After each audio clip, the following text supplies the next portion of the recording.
Hello and welcome to the Not Too Late show with me, Russell Brand, where I provide a perspective on the news, current affairs, spirituality that might provide you with some kind of optimism, a different insight that's neither really from the left or right or from any previous political position, because of the ultimate belief that none of these things are real unless there's a true spiritual awakening. We'll continue just to manifest different forms of Babylon.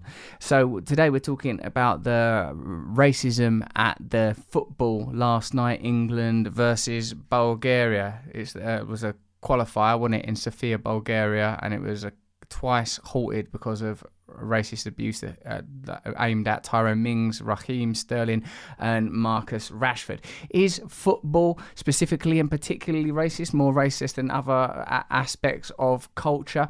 What is the aim and the intention of this movement? Is there anything that we can learn from it? Is there anything that it infers about racism and the cultures which house racism? Let's see what Gareth Southgate said in the immediate aftermath of the match.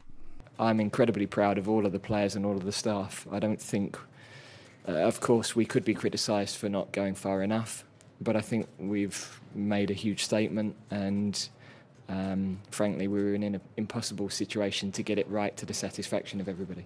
There he is, Gareth Southgate, very much a modern football figure, still wearing the sheen of a successful World Cup campaign, talking about a very complex and difficult issue. Interesting, of course, that Raheem Sterling was one of the players involved last night, because I feel that Raheem Sterling is, I can't think of a contemporary footballer or a footballer at all that's had such an important, immediate and identifiable impact on the way that news was reported as a result of his comments around racism. You remember that Instagram post he made about the Daily Mail story talking about young Manchester City footballer, 20 on 25 grand a week, splashes out on mansion, right? Like Sterling pointed out that the way that stories are told about young black footballers is negative and often inviting and toying with a kind of xenophobic or racistly fueled feeling. Now that's what I'm interested in. And I mean, where does that come from? Why do people become racist?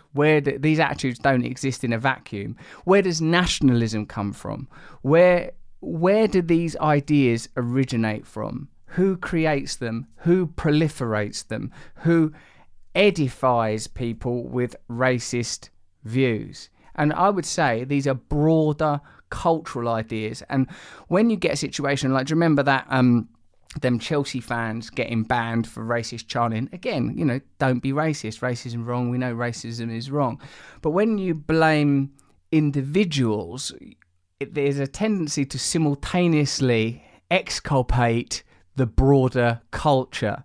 And I would say that the individual is a manifestation of broader cultural trends, and the malevolent behaviour of an individual similarly is a manifestation of those cultural trends, i.e., by blaming the individual, you let the broader culture off the hook. See, what Raheem Sterling did with that post a while ago was brilliant, because he said, look at the way the newspapers report on black players earning a lot of money. What do you think underwrites that? And he obviously was in a position to speak articulately about it, as it's something that he's personally experienced. Raheem Sterling used to get a lot of negative press. He don't get that no more, because he's made it clear that he's prepared to face that storm head on, prepared to front it out, prepared to call the media on, hey, I don't like the way that this is being reported. And because what he was saying was true, it made a real impact. By concentrating specifically on racism within football and focusing on solutions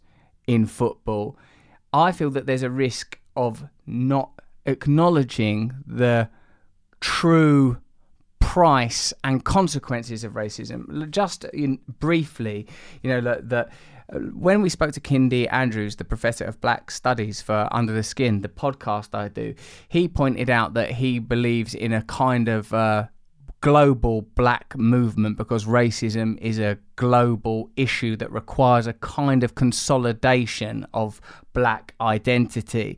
He says that the victims of racism, say from the victims of UK racism from a judicial perspective, say, stop and search racism in the UK, or incorrectly incarcerated black men in America, or indeed the 40,000 children working in the Democratic Republic of Congo for our phones, these, he says, are all victims of the same problem, the devaluing of black lives, which is at its sharp end a post-colonial economic issue, that some people's lives are used as a resource. Now, that's not solely an issue determined by race, in my opinion, but certainly it's an issue that has a bloody strong racial component. A report by Amnesty International first revealed that cobalt mined by children was ending up in products from several companies, including Apple, Microsoft, Tesla, Samsung. The reason I mention this broader issue is because I think that racism in football is a problem, and ending racism is an important part of our evolution as a species, loving one another, accepting one another, forgiving one another, coming together, valuing people as individuals, valuing people as collectives. Of course I do.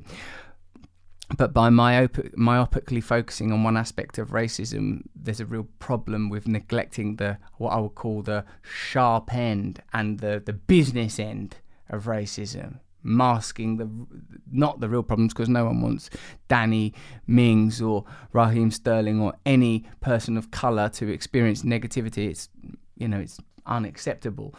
But according to Kindy Andrews, this is the deal that we should be focusing on, where the real suffering is happening, where there's an exploitation of black people that is much more severe than racist chanting of Bulgarian football fans in Sofia, or even racist chanting of football fans in the UK.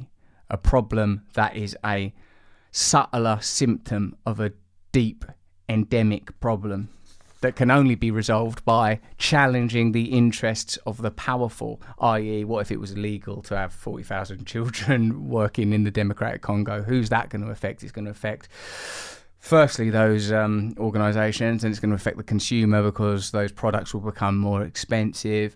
And also, where does that trail take you? It takes you on a journey where you start to realise that the whole world is looked at as a resource, that human lives are looked at as a resource, that the earth itself is looked at as a resource, that we in privileged countries and privileged positions such as ours are looked at primarily as consumers. And the problem that starts as racism actually becomes a problem about capitalism, a problem about exploitation that goes beyond racism, even though racism in itself is a serious enough problem. This is some of that Lammy report stuff, or Lammy review stuff. A review conducted by, I guess, the MP David Lammy, or an organisation headed by him. He said, analysis conducted for the Lammy review found a clear direct association between ethnic group and the odds of receiving a custodial sentence. So, there are still criminal, judicial, obviously, implications according to your race. Black people 50%, 53%, Asian people 55%, and other ethnic groups 81% more likely to be sent to prison for an indictable offence at a Crown Court, even when factoring in higher not guilty plea rates. Black men are 26% more likely than white men to be remanded in custody, 60% more likely to plead not guilty. The economic cost of black, Asian and minority groups over representation in our prison system is estimated to be 234 million a year. There's a financial component. Furthermore, while black people account for just 3% of the UK population, they make up 12% of people in prison. There's a greater disproportionality in the number of black people in prisons in the UK than in the United States. So, as John Barnes, the brilliant Liverpool and Watford and England footballer, pointed out, problems around racism infiltrate from society.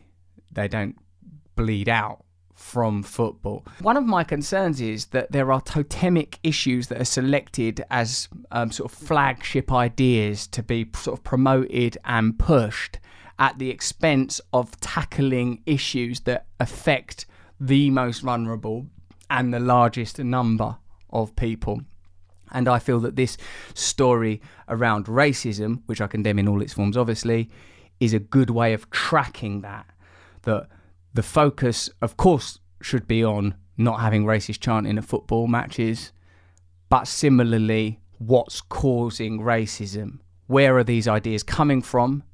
Where are these ideas being promoted? And what are the greater consequences which, if they were addressed, would affect the interests of the powerful and therefore will never be correctly promoted or never be totemic issues which have to be addressed? No one's ever going to say, let's stop putting young black men in prison. Let's stop mining these resources.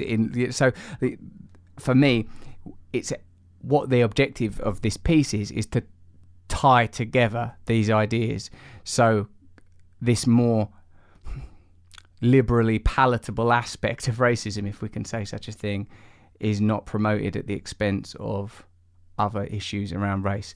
So while, of course, like anybody, I would condemn racism in all its forms, I think it's important to address where it affects the most vulnerable and where it is causing the most damage, as well as high profile and easily reportable issues such as the racism in Bulgaria last night. But also, on a lighter note, actually, I remember this at the time of the racism some Chelsea fans were racist in a European game in Paris. I can't remember that, but I do remember West Ham fans' response. And of course, I've got skin in the game, white skin, albeit that, because I'm a West Ham United fan. But I remember this response, for me, captured another important component of the football fan experience: solidarity, connection, togetherness and unity. Whilst it's of course a tribal identity that requires opposition to another team, there can be a sense of true coming together between people that love football, and I think that this video is a fantastic example of that. This is how we do it at West Ham. Can I get on the train, sir? This is West Ham, my friend. On your car. Thank you. Which was, of course, a parody of white Chelsea fans not letting a black, I think he was a French bloke, on a train in Paris. What I like is the sort of glib, dismissive manner of that, because in the end, we've got to be able to have a bit of a laugh, haven't we? Okay, now in It's Not Too Late show, having solved the complex issue of racism, one white man alone with a mic wrapping that little thing up, let's now deal with some of your questions. Give us see that little Irish arm being thrust into the mainframe? Here are some questions from you, the people that watch this, what you want to know. Berkey Babes goes, can anger ever be a good thing? Some people say that anger is, an important and necessary thing, as it can motivate change, but it can be a pretty corrosive energy too, and pretty destructive.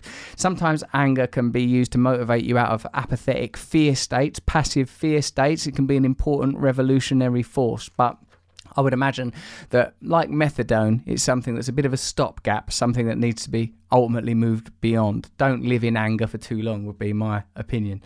Jackway06, how do you respectively diffuse someone else's anger? Well, I suppose you don't allow it to provoke your own anger, if that's something you can do. I've heard from people with mental health and psychiatric qualifications that the maintenance of your own serenity, and for them going and saying things like, yes, I can hear that you're angry, yes, I see that you're angry, yes, I feel that you are very angry, helps people to calm down. But I certainly wouldn't claim to be an expert in that. Also, I suppose, isn't it always better to approach someone with empathy and compassion, unless their anger is, unless they're waving around a candelabra causing all sorts of bloody damage, then in which case, duck. I'm Alex Heckburn. How do you get over anger towards someone who has wronged you? Oh, it's really hard, isn't it? I hate getting over anger when someone's wronged me, but you've got to forgive everybody. Like, there's some stuff in Christian prayer that's pretty good on this. It is by forgiving that we are forgiven. Forgive us our trespasses as we forgive those who trespass against us. Like, holding on to anger is a kind of grim inner rumination that corrodes, and even thinking about it, I start to feel a tension in my abdomen and a bad metallic taste in my mouth. I feel like forgiveness. How do we get to forgiveness? Well, I reckon it's through self-acceptance and the acknowledgement that really everybody's trying their best, but I well recognise that there are some transgressions and aspects of being victimised where it's pretty difficult to deploy that. But from what I've learned, that's always the route out of suffering, is forgiveness. Christopher Finkcas, How can I stop getting angry at chewing noises? Yeah, that is annoying, isn't it? Or what about if people are spitty mouths? They're hard to deal with, aren't they? I think what you have to do, mate, is zone right out of those chewing noises. Who's doing this chomping? Who are you eating with, this chomping and chewing? I mean, like, I live with 2 toddlers, several dogs. I'm always covered in spit. I can't walk 10 yards without a person. Like, the loneliness, that's gone out of the window. I wouldn't love to be lonely. Like, there's always someone all over me. Chewing noises, I think you're going to have to look at what it is provoking in you. Why is it making you so angry? I bet it's going deeper than the chewing. How do I train myself to become more compassionate?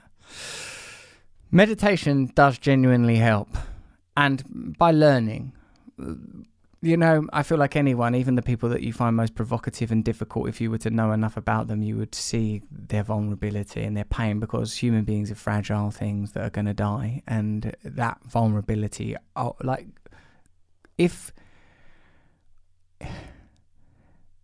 I think that in the end we have to forgive everyone and be compassionate towards everyone. And when I personally can't maintain that state because I'm flawed and fallible and human, I turn to other people to help me to achieve that state. Stating these ideals, expressing these ideals, doesn't mean that we're going to be able to live by them without wavering. They are hard things to live by, those type of ideals. But when we have a culture that has no virtue, no meaning, no values, we find ourselves lost in a disparate and diffuse moral wasteland. And I feel that having ideals around what we want to be like, how we want to treat others, is vital. So learn about people, and then you will learn that they're worthy of compassion. And like the same as you, think of the terrible things you've done. You didn't mean it, did you? You're trying your best. Divya Pradeep. Why are some people so rude? Because they're angry. They're so angry and upset that they're expressing it through rudeness. Although when someone's rude to me, I'll tell you what, I'm easily provoked me. I overreact pretty regularly. So, but I've already told you we've got to forgive everyone. So we can't go back on it now. Songwriter. Do you believe there are things that can't be forgiven? I mean, look, there are loads of things that could happen to me that I would struggle to forgive, but as an ideal, no, I think forgiveness is the answer. But of course, what if someone kills the people you love most? Yeah, that's where forgiveness is most required. But, I think the message of forgiveness is about personal freedom, that the way that is not good for you. You can't carry out some judiciary in your belly. It doesn't matter if you forgive someone or not. The point of forgiveness is freedom. The point of forgiveness is relief, to overcome the imprisonment of rage and anger. I am an onion. In a minion. One in a minion. How do you practice self-compassion? Eat well. Do some nice exercise. Give yourself a bit of time. Clean your teeth. Speak to yourself nice in your own head. Don't go, oh, for God's sake. Speak to yourself love. Be loving. Forgive yourself. Enjoy yourself. You don't need to go into a frenzy of self-adulation. But I suppose if we practice compassion and forgiveness for ourselves and others, even though we will fail, even though we will waver, at least we know where we're heading. What are our values at this moment? Condemn other people and don't think about your own actions. Don't try to understand other people's perspectives. How is this ever going to be resolved unless some of us try to reach and attain a new perspective? So whether that's around, and also we want to deal in truth, don't we? Whether we want to deal in the truth of racism, we want to deal in the truth of anger. That's where we want to get to, a perspective of true understanding. Now, some people say there is no universal truth, but without values, we are lost. Things like love feel good, don't they? Things like pain feel bad, don't they? That's a value system right there. While there may not be a universally enforceable metric for this is how people should behave, certainly we need to arrive at some absolutes, pretty basic things like the right for us to live freely and lovingly, not to condemn or control others. Otherwise, where's this going at the moment? Aren't you a little bit concerned? Do you think that political solutions are likely to be achieved by the people that are looking for them within the systems that they're currently looking for them? It don't seem at all likely to me, is something I've been looking at for a little while now, and it's not improved since I started talking about it. It's polarising, deteriorating, getting worse. But there is always the opportunity for positivity, because people can change in an instant. True change, true evolution happens within the consciousness of individuals. And that we can take individual responsibility for. And if we take individual responsibility for that, social change becomes inevitable. Deal with eternity, the eternity within yourself. What I mean by that is no one knows where matter comes from. No one knows where consciousness comes from. It seems that we can interface moment to moment with a deep, deep mystery beyond our understanding of the physical world. And from this resource, we can imagine and create new realities. That's just a guess, though. Thank you very much for watching this episode of the It's Not Too Late show, where we, by which I mean me and Jenny, who's standing there operating that camera, and the dog who's actually wandered off, believe that it isn't too late for us to change the world, that change is continually happening, and we can bias it in the direction of love simply by embodying, practicing, and inhabiting that love. Thank you. Follow me on Instagram, I'm Russell Brand. Follow me on Twitter, @RustyRockets. Follow me on Facebook, I'm Russell Brand. Click the bell, hit the like button, comment, share this video, proliferate it like a meme or or not a disease. Jesus, that's the last thing I want to consider it as. Like a sort of a positive sabre cutting through untruth, like a sword of justice, like a lance of truth, thrusting its way through the pustules of the contemporary conversation. Is that a nice image? Hopefully it's been dipped in some sort of antiseptic. Anyway, like, enjoy, share.